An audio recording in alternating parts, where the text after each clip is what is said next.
తర్వాత మొన్ననే నా అకౌంట్లో జీతం పడింది. ఆలోచించా, ఈ నా మొట్టమొదటి జీతాన్ని ఎక్కడ ఉపయోగించాలి అని ఆలోచించినప్పుడు నా మదిలో మెదిలింది ఆరుగొండ స్కూలు మీరే.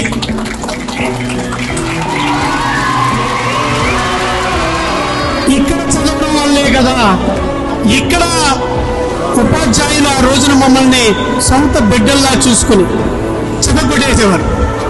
సొంత బిడ్డల్లా చూస్తే కొట్టడం ఏంటి అనుకుంటున్నారా? ప్రేమ. వీడు తప్పుదో పట్టకూడదు, వీడు అలసత్వంతో ఉండకూడదు.